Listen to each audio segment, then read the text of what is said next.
ပရိသတ်များအားလုံးပဲမင်္ဂလာပါဗျာဒီကနေ့မှာတော့ပတ်စံရှိပြီးရမတ်ကြီးလို့နဲ့လူကုန်ထမ်းအတိုင်းဝိုင်းကြောင့်ငစားဖြစ်ခဲ့ရတဲ့ဘဝတွေအကြောင်းကိုရိုက်ကူးထားတဲ့ကိုရီးယားဖိလစ်ပိုင်ဇာကားကောင်းလေးတကားကိုတင်ဆက်ပေးသွားချင်ပါတယ်ဇလန်လေးရဲ့အစမှာတော့ရောင်းချလို့ခေါ်တဲ့ကောင်းလေးတစ်ယောက်ကကြီးမားလာတဲ့ငွေပုံကြီးကိုကြည့်ပြီးတော့အံ့ဩနေပါတယ်သူ့ရဲ့တထေယုံကတော့ပတ်စံတွေကိုအိတ်ထဲဖို့ပြောလိုက်ပါတယ်ပြီးတော့မင်းသုံးဖို့တအုံလောက်ယူလိုက်ဖို့ပြောတဲ့အခါအံ့ဩသွားပါတယ်တထေယုံကလူတိုင်းအကုန်ယူနေကြတဲ့အတွက်ကိစ္စမရှိကြောင်းယူလိုက်လို့ပြောပါတယ်အဲ့လိုနဲ့သူတို့နှစ်ယောက်ကရှင်းနေစီဖို့တော့ကအဲ့ဒီပတ်စံတွေကိုတော့ပေးကြပါတယ်အကြောင်းကတော့သူသားကိုဆွဲထားတဲ့အမှုတွေကနေလွတ်ဖို့ရရှင်းနေကိုလက်ထိုးတာပဲဖြစ်ပါတယ်နောက်တစ်ခါမှတော့အေဗာလို့ခေါ်တဲ့ဖိလစ်ပိုင်အစီကံမလေးကြီးချိုးနေတာကိုထိုင်ကြည့်နေတဲ့ဥက္ကဋ္ဌကြီးကိုမြင်တွေ့ကြရမှာပါဥက္ကဋ္ဌကြီးကအသက်ကကြီးပေမဲ့ဇွဲမလျှော့သေးတဲ့ပုံပါပဲအခန်းထဲမှာတော့လက်ထိုးပြီးလို့ပြန်ရောက်နေတဲ့ဆရာတပည့်နှစ်ယောက်ရှိရကိုမိမဖြစ်သူရုံးကတော့ရောက်ရှိလာခဲ့ပြီးတော့လက်ထိုးပေးတာကျေးဇူးပါလို့ပြောပါတယ်အဲ့လိုနဲ့စကားတွေပြောကြပြီးရောင်းချကိုအိမ်မပြန်ခင်လာတွေးဖို့ပြောလိုက်ပါတယ်အခန်းရဲ့ပြင်ထွက်လာတဲ့အခါမှာတော့ဖနက်စီးနေတဲ့သမီးဖြစ်သူနာမီကိုတွေ့တာကြောင့်အယိုတီးပေးလိုက်ပါတယ်နာမီကတော့သူ့ကိုအယိုတီးပေးဖို့မလိုကြောင်းပြောပါတယ်ရောင်းချကအံ့ဩသွားတဲ့အခါတကယ်ပြောတာဖြစ်ကြောင်းဆက်ပြောပါသေးတယ်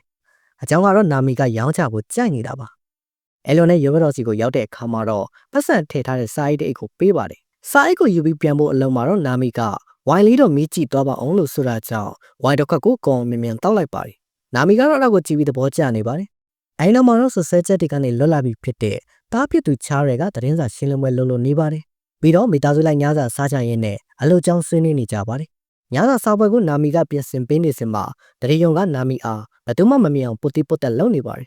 တကယ်တော့သူတို့နှစ်ယောက်ကဘယ်သူမှမသိအောင်ခိုးစားနေကြတာပါ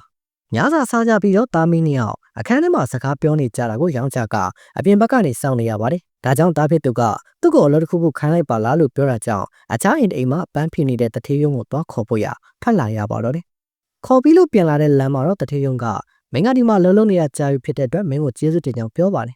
ထပ်ပြီးတော့မင်းကဒီတက်ကောင်းတဲ့နေရာမှာအလုပ်လုပ်တင်ကြောင်းလည်းပြောလိုက်ပါသေးတယ်အင်ကိုရောက်တဲ့အခါရုပ်ရှင်ကြည့်နေတဲ့ရုံးကတော့ကတထေးယုံမအိတ်သိရင်ဒီကိုလာခိုင်းလိုက်လို့ဆိုတာကြောင့်ရောင်းချကတထေးယုံကိုလိုက်ရှာနေပါတယ်တထေးယုံကတော့ကြီးမားလာတဲ့အင်ကြီးရဲ့အခန်းတစ်ခန်းထဲမှာအစီကံမလေးအေဗာနဲ့ချစ်ချီနူတစ်တီတူးနေကြပါတယ်အခန်းတကာပွင့်နေတာကြောင့်ရောင်းချကဝင်သွားတဲ့အခါမှာတော့အတိုင်းသားကြီးမြင်လိုက်ရတာကြောင့်အံ့ဩသွားပါတယ်အတန်ထွက်သွားတာကြောင့်အေဗာကလည်းရောင်းချကိုမြင်တွေ့ပြီးတော့လန့်သွားပါတယ်အဲ့လိုနဲ့အခန်းထဲကအမြန်ထွက်လာခဲ့ရကအဲ့ဒီမြင်ကိုမမြင်ခဲ့ရင်ကောင်းပါလို့တော်တော်လေးရေရွတ်နေပါတော့တယ်နောက်ရမှာတော့အပြင်သွားတဲ့နာမီကိုရောင်းချနဲ့အေဗာကလိုက်ဖို့ကြိုင်နဲ့ရောင်းချကတော့မင်းညကမြင်လိုက်ရတာအတွက်ဘသူကမှပြောမှာမဟုတ်တဲ့အတွက်စိတ်မပူဖို့ရပြောတာကြောင့်အေဗာကလည်းကျေးဇူးပါလို့ပြန်ပြီးတော့ပြောပါတယ်ပြန်လာတဲ့လမ်းမှာတော့နာမီက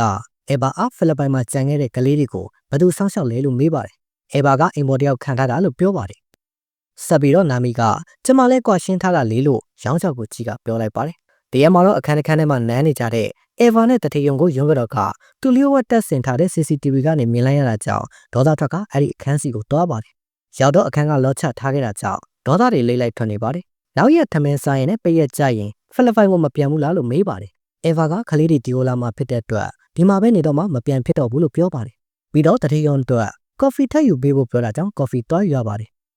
်ပြန်လာတဲ့လမ်းမှာရုံးကတော့ကအေဗာအားနေရန်ကိုကတ်ကလေဘင်းကိုညှစ်ပါတယ်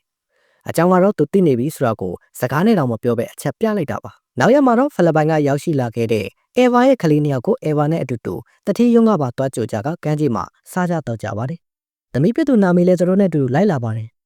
စားနေကြရင်လည်းတထေးယုံကမင်းငါတို့နှစ်ယောက်အကြောင်းကိုဘယ်လိုသိသွားရလဲမသိဘူးလို့ဆိုပါတယ်ဆက်ပြီးတော့ရောင်းကြအားမင်းပြောလိုက်တာလားလို့မေးပါတယ်သမီးပြတူကသူဘာမှမသိတော့ဘူးလို့ဝင်တားပါတယ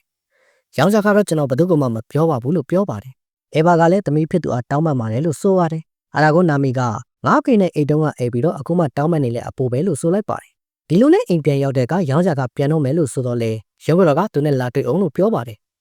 ်သမီးဖြစ်သူကတော့ပင်မနေပြီးမှပြန်နှင်းတော့မယ်လို့ဆိုတာထပ်သွားပါတယ်သမီးထပ်သွားတဲ့အခါမှာတော့ရုံးကတော့ကငိုကြွေးပါတော့တယ်တီရှူပေးတာကိုတော့မယူပဲရောင်းကြဘက်ကိုလှည့်ကသူတော်ခံစားနေရကြောင်းအရန်ထိကျန်နေကြောင်းရင်ဖွင့်ပါတယ်ပြီးတော့ရောင်းကြရဲ့အင်ကြီးတွေကိုချွတ်ကနမ်းဖို့ကြိုးစားပါတယ်ရုံးထုတ်ဖို့ကြိုးစားတဲ့အခါမှာတော့ရုံးကတော့ကငင်းနေစမ်းလို့ဆိုတာကြောင့်မတတ်တာတော့ပဲရုံးကတော့ပြုသမျှနှုတ်ရပါတော့တယ်အဲ့လိုနဲ့ရောင်းကြလဲစိတ်ထဲမှာပါပဲနဲ့ဝိုင်းကိုမူးလာအောင်တောက်ကလဲပါထုံပေးလိုက်ရပါတော့တယ်ဇလန်တွေကတော့ရှုပ်ကုန်ပါပြီမနေ့ရောက်တော့ဆရာကတော့တယောက်ကလမ်းဆန်းနေပါတယ်ရောင်းကြကတော့ဆရာကတော့နာသွားကအလုပ်ထွက်တော့မယ်လို့ပြောပါတယ်ဆရာကတော့ကဘာမှစိတ်ထဲမထားပဲတညတာတာယာမိုးလိုပဲသဘောထားလိုက်လို့ဆိုကထောက်ခေါ်ခွင့်မပေးပါဘူးပြီးတော့သူ့ရဲ့ကိုယ်ပိုင် CCTV အခန်းလေးထဲခေါ်သွားကဒီမှာနေတယောက်ပဲရောက်ဘူးတာဖြစ်ကြောင်းပြောပါတယ်ပြီးတော့သူတို့မိသားစုမနက်စာဆိုင်ပြောနေတာတွေကိုနားထောင်ခိုင်းပါတယ် မနက်စာစားနေနေတဲ့တတိယုံကအေဘာနဲ့မခွဲနိုင်တာကြောင့်အကုန်လုံးကိုဆွန့်လွတ်ကသူနဲ့တူတူဖိလစ်ပိုင်ကိုသွားတော့မယ်လို့ဆိုတာကြောင့်ရုံးကတော့ဒေါသထွက်နေပါတယ်။ဒါပြသူကဘလို့လုံးကြမလဲလို့မေးတဲ့အခါစိတ်မပူနဲ့လို့ဆိုကရောင်းချကိုတာဝန်ယူခိုင်းပြီးဖြည့်ရှင်းခိုင်းမယ်လို့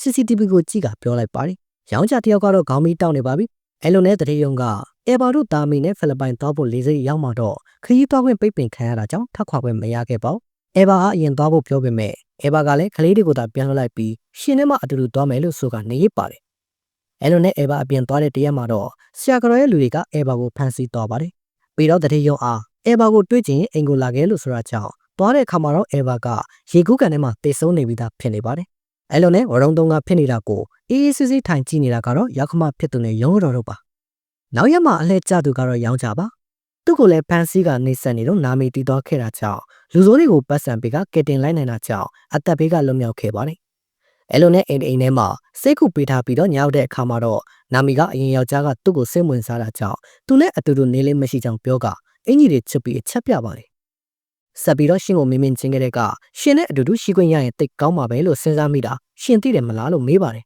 ။ယောက်ျားကလည်းအင်းလို့ဆိုတာကြောင့်နာမီကကြည်နူးနေပါတယ်။ယောက်ျားကဒီလိုအခြေအနေကြီးမှာဒီလိုလုံးမဖြစ်မှာလားလို့ဆိုတာကြောင့်နာမီလည်းလက်လျှော့လိုက်ကနောက်တစ်ခါကြံ့တော့မရဘူးနော်လို့ပြောလိုက်ပါသေးတယ်။ပြီးတော့လည်းပွားစီနဲ့တကယ်နဲ့အတူတူရှိနေတာတော့မနေဘူးပါညာနဲ့လုံနေပါသေးတယ်။နောက်ရက်မှာတော့အေဗာတေသွားလို့ကြေကွဲနေတဲ့တထေးယုံကလက်ပြန်တေးချုပ်ကိုဖြတ်ကတေချောင်းကျန်းစီပါတော့တယ်။အကောင်လုံးတည်သွားပြီးမိမဖြစ်သူလည်းရောက်လာတဲ့အခါအနာကိုမလာခင်နဲ့ငါမင်းကိုအယံမုန်းတာလို့ဆိုတာကြောင့်မိမဖြစ်သူလည်းမလာရဲပါဘူး။ထပ်ပြီးရောက်ခမဖြစ်သူရောက်လာတော့လောကကြီးကိုမဆုံးခွာနိုင်ဖြစ်နေတဲ့လူကြီးအဖေဘယ်တော့တည်မလဲဆိုတာစောင့်ကြည့်ခြင်းတေချောင်းပြောတဲ့အခါမှာတော့အကောင်လုံးကအံ့ဩနေကြပါတယ်။အဲ့လိုနဲ့အဖေကိုဆေးရုံပို့ခဲ့ကြပြီးပြန်တဲ့လမ်းမှာမောင်ဖြစ်သူကအမဖြစ်သူရောင်းကြနဲ့အတူတူအိတ်ခဲ့တယ်ကြားတယ်လို့ဆိုတဲ့အခါအမဖြစ်သူကလည်းဘသူကိုပြောနေတာလဲတတိထားအောင်နော်လို့မတိကျအောင်ဆောင်းကပြန်ပြောပါတယ်။ထပ်ပြီးတော့မောင်ဖြစ်သူကသူတီလိုနေနေနိုင်တာဘာလို့လဲသိလားငါတို့အမေကိုမြူဇစ်ခဲလို့ပဲလို့ဆိုတာကြောင့်နာမီတယောက်မျက်နှာပြတ်သွားပါတယ်။အဲ့လိုနဲ့ဖခင်ကလည်းတိတ်ဆုံးသွားပြီးရုံးတော်ကရောင်းကြအားပတ်စံပေးပြီးအပန်းဖိခီတလားလောက်ထွက်ကပြန်လာရင်ရုံးကျောင်းမှာနေရာချပေးမယ်လို့ဆိုပါတယ်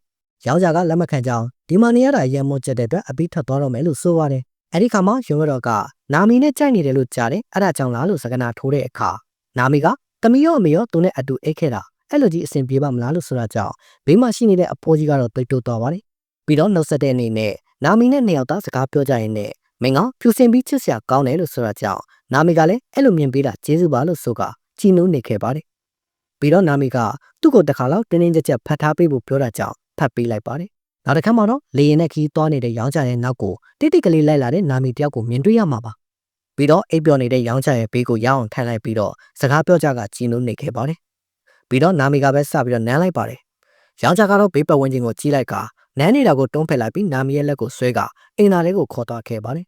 ။လေရင်မယ်လေးကမြင်လိုက်ပြီးမဲ့တားချင်များလိုက်ပေါ့။အထဲကိုရောက်တဲ့ခါမှာတော့ဘာကိုမှစဉ်းစားမနေကြဘဲနဲ့ချစ်ကြည်နူးတစ်တီတူးရင်နဲ့ဇလန်လေးကလည်းဆုံးသက်သွားခဲ့ပါတယ်။ဟုတ်ကဲ့ပါအဆုံးထိကြည့်ရှုပေးခဲ့ကြတဲ့အတွက်အားလုံးကိုကျေးဇူးထူးပဲတင်ရှိပါတယ်။